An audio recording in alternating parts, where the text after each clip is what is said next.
Hi, everybody. My name is Michelle Dominguez. My pronouns are they, them. I am part of the team at Social Justice Partners Los Angeles, and I'm a program manager that supports the Systems Change Fellowship that you're here to learn about. And I just wanted to invite just you to take 3 breaths with me. Grounding is a practice we like to do to center our wellness. So I'm going to go ahead and start inhaling and exhale. Invite another inhale and exhale. And this last exhale to be audible if that feels good for you. Inhale, hold, and exhale. Cool. Thank you for joining me in that. Um, so, as you see on the slides here, there's a photo of some folks on there that are part of a community that I hold really dear, which is Social Justice Partners LA, or SJPLA for short. Together, we connect, invest, and expand in communities advancing racial and social justice in Los Angeles. And we really envision a region of LA where everyone feels a deep sense of connectedness, of belonging, sees really clearly a history of oppression and injustice, and works together to redistribute power and work towards a more liberating and loving Los Angeles. So community is at the heart of everything that we do, and we work together to move resources towards really powerful justice work through training and peer learning and healing spaces. And one of those spaces is the Systems Change Fellowship. So, in a nutshell, I'm going to be sharing an overview of the Systems Change Fellowship, and I'm really happy that we have a current fellow as well here, Dr. Peter Watts, who is happy to share his experience and answer any questions, and my colleague Prashona here as well, who is an alum. So, in a nutshell, this is a 9-month program that's uniting LA nonprofit systems change leaders with lived experience to collaborate across justice movements. And it culminates in a public storytelling event that we call Story of Us LA that we just had last week, actually. And we like to think of this fellowship in 3 different phases. In this first phase, the fellowship starts with monthly sessions between September to December. We call it Liberatory Teams and Systems.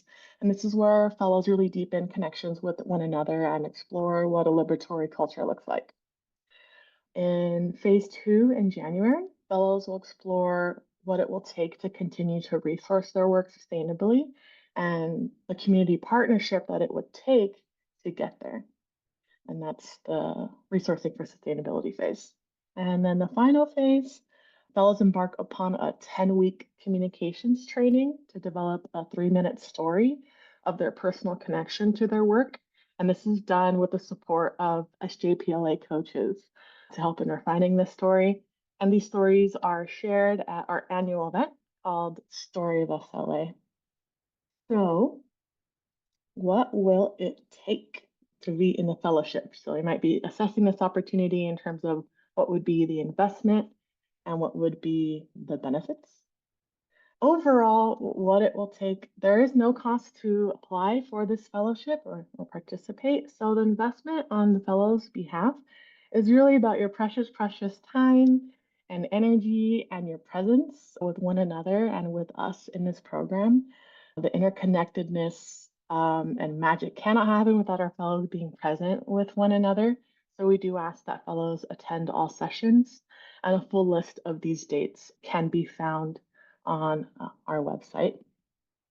And the outcomes or the benefits are a $10,000 unrestricted grant that's given to your organization, which would be a 501c3 or fiscally sponsored organization. A 3-minute story that you can share beyond the life of the program. Our fellows have shared that that's been really supportive. And of course, a cool community of values aligned folks that you can stay connected with even after culmination. And we're happy to remain a touch point for our fellows even after their culmination. So speaking of fellows, I am grateful that we have a current fellow here today, Dr. Peter Watts. And I know you rather probably hear from a current fellow than me on kind of the investment and the benefits. So Dr. Watts wanted to ask you what it took for you to be in the program and what you're taking away with it, although you're not culminated yet. Still have 3 weeks. But Everyone. My name is Dr. Peter Watts. I am the CEO and co-founder of the Watts Power Foundation, and we run a Black male teacher residency program in Los Angeles that helps Black men become public school teachers around different schools in LA. And my experience has been a positive experience. I would say the first thing that you need to make sure of is that you do have the time. But the great thing about this fellowship is that they give you all the dates ahead of time. And so when I was determining whether or not I would apply to the fellowship, I looked at my calendar and blocked out all of the dates on my calendar to ensure that I could be fully present as much as possible. And so I would say time. And then just like with any fellowship that I've been a part of, you get out what you put in. And so they have really great content in terms of the training and resourcing and connections that are available.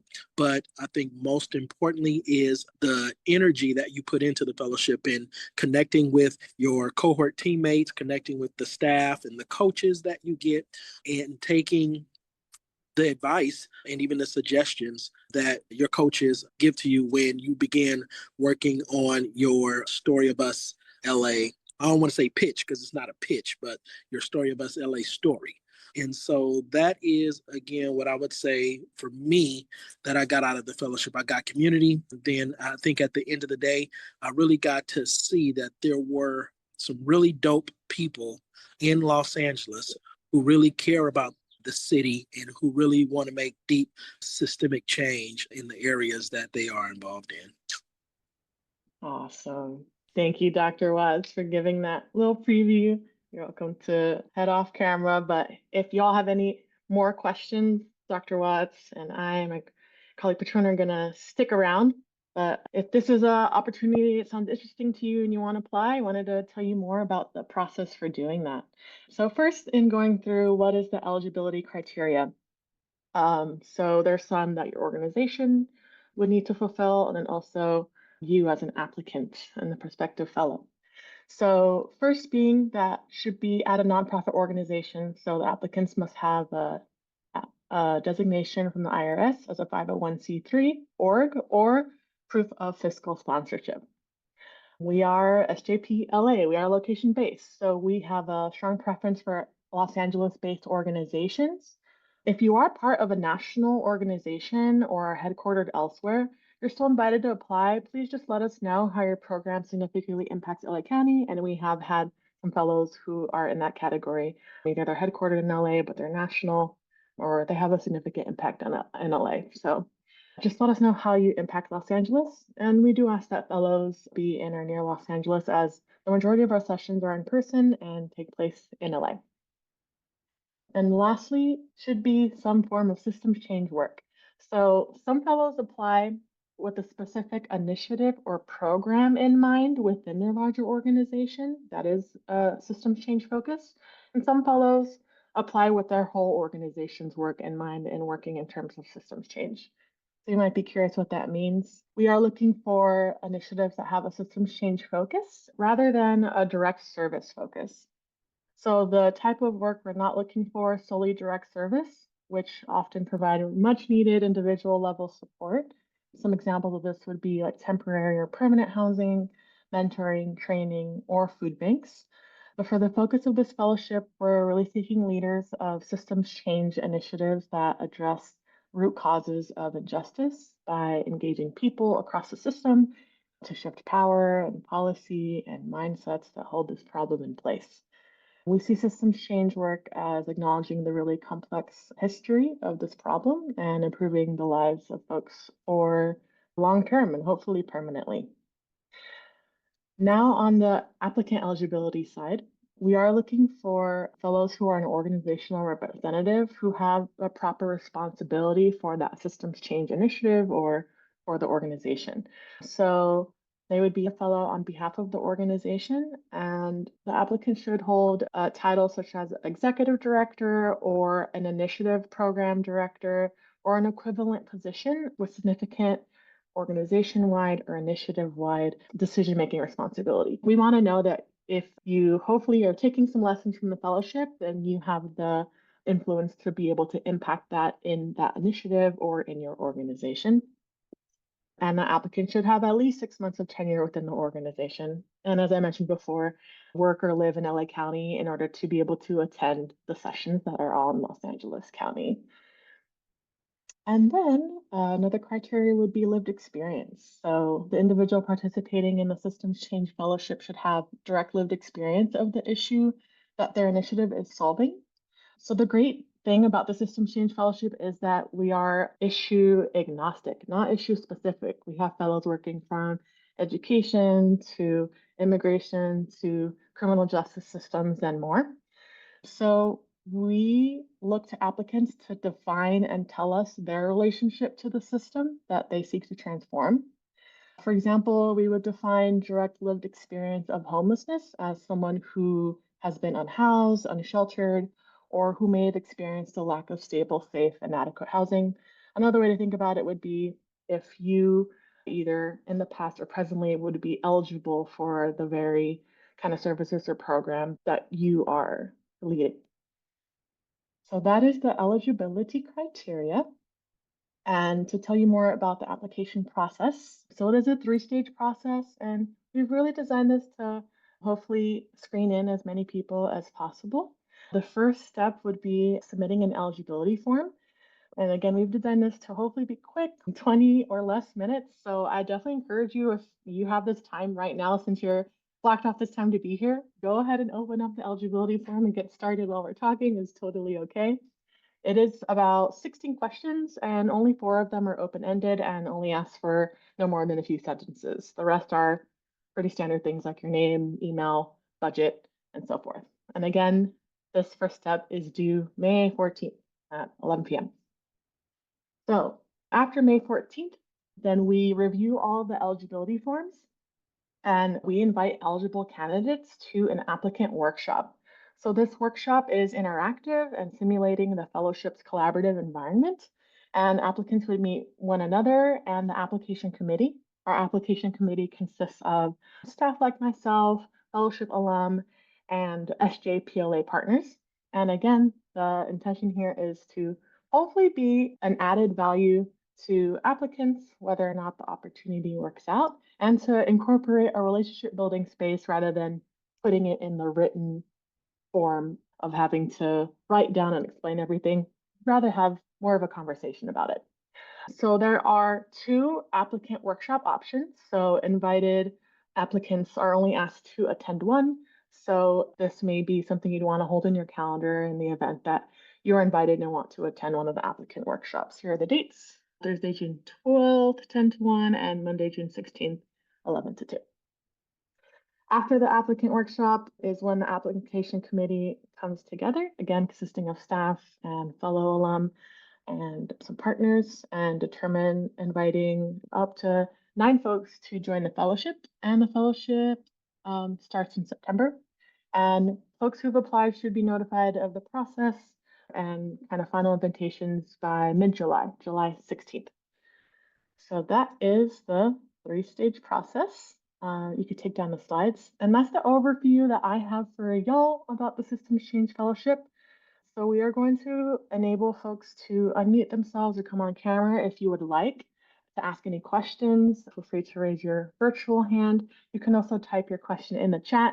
Dr. Watts is here as well, a current fellow, if you have any questions directed towards him. And my colleague Patrona is here to support and also is an alum. We'll make some space to see what questions do you have, if any. Someone has a question in the chat. If an organization has 2 or more staff that could potentially apply, do we need to send an eligibility form for each of them? Oh, that is a good question. Trying to think if we've had this happen before. So I think my first answer would be if it's applying for different initiatives, then that would make sense. But if 2 staff are applying for the same systems change initiative, I don't see a world where we'd be able to invite both of them into the process. So if that is the case, then perhaps you'll want to have a conversation among your staff to see who either has the more proper responsibility over this initiative or who might want to take up the opportunity. If you Hey, address Leslie. multiple issue areas as a systems change organization, does the applicant need to have lived experience or be directly impacted by just one of those or more of those areas? That's a really great question. So I would say, yes, we are looking for folks with direct lived experience of the initiative that they're tackling. So if you have multiple issues, I might think about, so let's think about like fast forward to at the end of the program, there's Story of SLA, which is where we invite folks to hear y'all's story about your personal connection to your work and you're inviting them to your work. So that might be an area where you want to think about what is the initiative that I would really want to focus on for this fellowship and look to that. So yeah, direct lived experience is definitely really important for us in proximity in this program. So you may want to consider if there's an issue you want to narrow down that you would have direct lived experience of that you'd be able to focus on the program with. Does that help answer your question? Yes, thank Okay. you. Yeah, you're welcome to highlight all of it in the form if you would like. But I have found that when folks can be more narrow and pointed about the work, that does help us on our end. I look at some of the agencies listed in the comments, and I just want to make sure that we align with the emphasis or the goal of this fellowship. Oh, I appreciate that. Yeah, I appreciate that question. It is one we get a lot in terms of systems change alignment and one that I think about all year. To be honest, systems change, it can feel kind of nebulous and sometimes gatekeepery. So I want to be clear about how we think about it and how you might want to approach your application. Because the truth is it's not a binary thing and it can be subjective and it's on a spectrum. And our work is rarely one thing, it's many things. So for the fellowship, we're working focused on work that really shifts policy, power, or mindsets, and is working on long-term change for communities. What we're not looking for is work that's solely direct service, like food or housing, whether temporary or permanent, mentorship, counseling, even though we know that that work is really important and needed for people to be well to engage in systems change. And I know that the sector can make us feel like we need to perform alignments with these different opportunities. So I'll just be direct in asking. My hope is that you just be honest and clear about what you're doing and why, and to let y'all know that our intention, our hope is to screen as many people in as possible versus screening out, and to let us kind of hold that question. So let's say if you all are like excited about the opportunity, you think it would work for you to go ahead and submit an eligibility form, and hopefully it doesn't take too long for that. We have had fellows who have grappled with the same questions, who thought that they maybe weren't on alignment with the systems change part, even in the applicant workshop, and ended up invited to the fellowship. And we've also had folks who have applied more than once and were invited after kind of multiple times attempting. So whether or not you're invited, I just want to affirm that your work is powerful. It's just one opportunity and not a verdict on a value or impact. And yeah, I really appreciate the question and acknowledge that there's this idea that we need to compete for scarce resources in the FLOT system. So that's not a reflection on us. We're hoping to kind of reimagine that system. And that's kind of my nutshell of our intention in that. And also, I know directives is helpful, so it would be helpful to go through some of the FAQ about how we define systems change. I'm happy to do that. It will take maybe like 10 more minutes, but that is kind of the ethos of how we approach it. Is we're trying to screen folks in. There's another question in the chat. I see you, Yeah. Tracy, but I'll ask this question first. It says, "Hi, Michelle. Can you provide a few examples of systems change for like two different industry sectors? I just want to understand the connection." Yes, for sure. So this is my sharing with you how we define systems change and can give some examples from our alum. When SJPLA, we're talking about a system, we're talking about related elements such as organizations or people or policies that function as a whole. So some examples of a system could be K through 12 education system, criminal justice system, etc. And how we define system change is work that addresses the root causes of injustice by engaging folks across the system to shift power, policy, or mindsets, acknowledging kind of the complex history and improving the lives of people most impacted for the long term. So, in the realm of policy, Godfrey Plata from LA Forward and the team at LA Forward Institute, they're building the grassroots movement necessary to place a more democratic and functional city council structure in front of voters. So, they're actually working to advocate so that there's more proportion of LA residents to city council representatives. That's one example.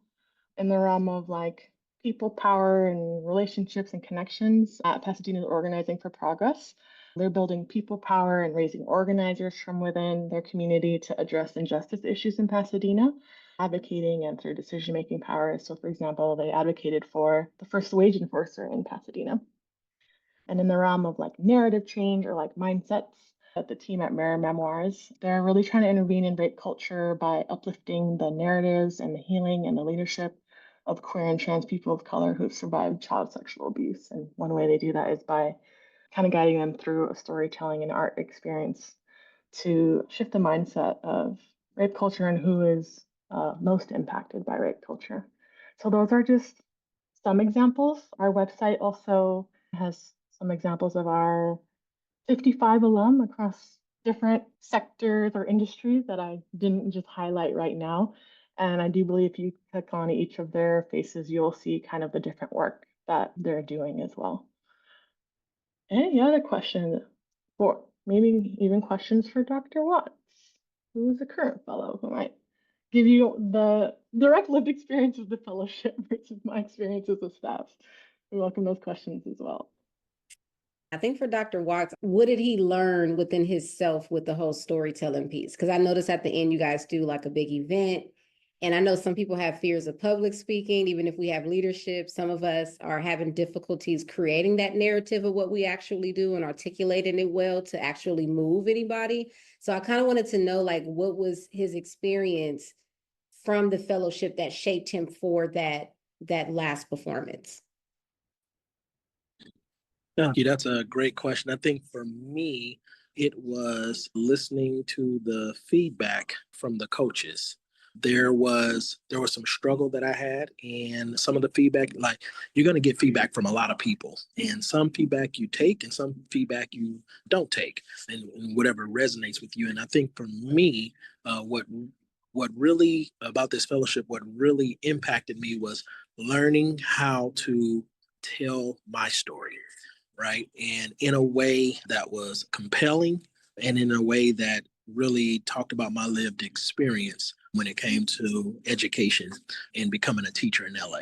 And so, and then the other piece was tools that they gave to help you be able to tell your story without using notes so that it was seamless and you didn't feel like you were stumbling through the story. And a lot of, in the very beginning, you want to think, okay, 3 minutes, I can do that in 3 minutes. And then when you start writing your story, it's 5 minutes. And then they start telling you to cut it down. And you got all this great information and things that you want to talk about, a lot of great data you want to add. And then all of a sudden you're cutting, 80% of that stuff out to get to the, the real core. And for me, what the System Change Fellowships helped me to define was to be very, very, very clear about the problem I was trying to solve.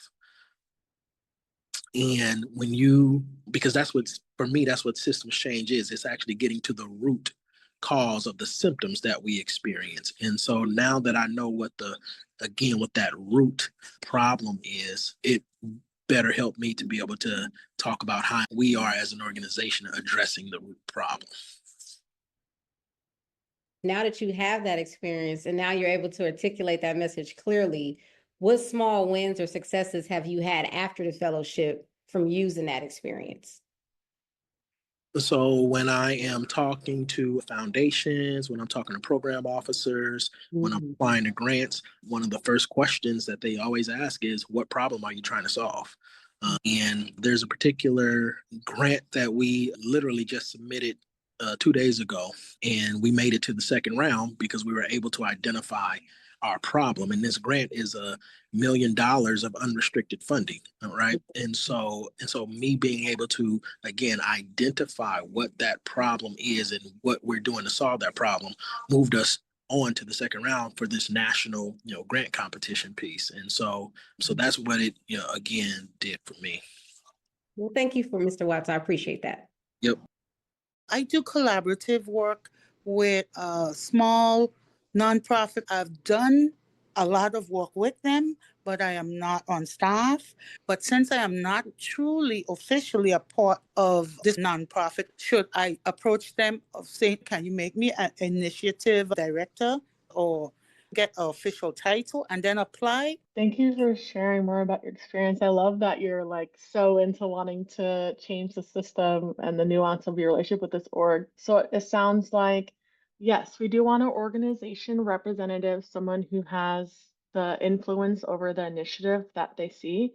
And we do kind of heavily in the history of this program has been focusing on kind of early stage initiatives, but we also want some kind of proof of concept and proof that the initiative that you're applying with is like working. So we have had someone who in the fellowship who started while fully volunteer run, like it wasn't his it wasn't his full-time thing and he was a volunteer, and after the program fellowship he was able to fully launch, and now they're like very fully staffed. They raised over 700K. So there are cases of folks where they are volunteer run, but this was his initiative. This sounds like maybe you have a relationship with the org, so it does sound like this would be good to have a conversation with them about that you're exploring this opportunity, and if you were to be invited for this opportunity, would you have the kind of the influence over the project you're overseeing, and would they support you within this journey? Sounds like would be a good combo to have for your situation. I think that my only hang up is am I the right person in my organization Oh, to be considered a systems change fellow? We have our middle management, which is kind of where I'm lying right now. I think it's a gray area of decision power. So I'm curious what your advice might be. yeah. Well, I would say if you meet that applicant criteria of like you have lived experience, a systems change work, this is an opportunity that you're excited about, that you could invest your time in.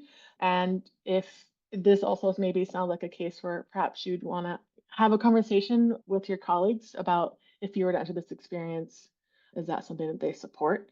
Knowing that we are seeking folks who have enough influence over that systems change project. We've had the majority of fellows have been executive directors or founding executive directors, but we've also had like program directors, associate directors.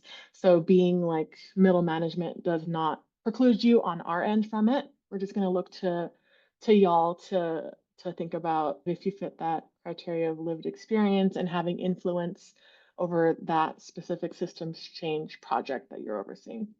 So maybe you might want to have a conversation, but on our end, I'm personally not counting you out at this time. I think maybe that's more a question for you and maybe with your colleagues. Thank you. We are part of a coalition of over 100 organizations, community-based organizations, faith organizations. We are part of the co-chair, the 6 co-chairs that are leading the work that we do. Do you recommend, if we want to apply for this, do you recommend applying as part of it? Oh, I would say that it just depends on if they're different systems change initiatives. So we have had folks like the same person submit multiple forms for different initiatives that they have. So if the work in the project that you're talking about applying for the fellowship with is the coalition's work, then that would make sense to do it that way. However, if this is something more of a program within your organization that y'all have more kind of influence over, then you might want to do that, or both. If there are different projects that you're trying to apply for, you're able to do that. So it's hard for me to share without knowing what the specific systems change initiative or project it is. If you see that different between the coalition's work and the org's work, you're welcome to submit both. Thank Yeah, you very I would much. say if it's the coalition's work, it does sound like you would want to connect and make sure that if you all were invited to the opportunity, that they have their supports in representing this work, the fellowship.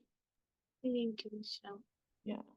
Yeah, I just wanted to double check myself on the criteria. So I manage the regional network, and I'm thinking it falls under the categories of shifting mindsets and relationships. It's building partnerships, it's building capacity, but we're in a space where we're trying to build collaborations. So we're not yet have done any policy or systems change at that level, but we are definitely in a really good space with people power. There are community Cool. leaders, there's promotoras, there's different folks like that in the space. So I just want to make sure it does fall into the category before completing the application. Thank you. Thanks for letting me know. Yeah, again, I like hard to answer directly, like just Yes. in the nutshell. But it sounds like you're excited about the opportunity, you're engaging in people power and trying to change the system. So I definitely would invite you to submit an eligibility form. Again, our hope is to screen people in and up to the capacity of our applicant workshops. So, you know, we can look at your application as a whole to dive that in. But I hope that you submit. I don't want other folks to count themselves out, you know. Is kind of all right, friends. Well, thanks so much for being here and wanting to learn more. I know sometimes folks have like pointed questions about their organization. My blanket answer is just like apply, submit the eligibility form. Hopefully it won't take too much time. Oh, I just got a question in the chat about the unrestricted grant associated with the fellowship. So unrestricted grant goes to the organization directly. So it's a 10K unrestricted grant in 2 installments, 5K at the end of the first phase, so by mid-November, and then another 5K at the end of the fellowship at the end of May.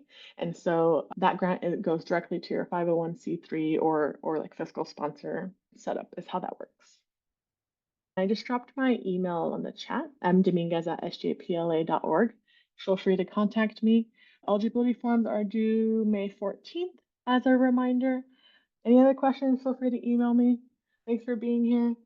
Have a wonderful rest of your day.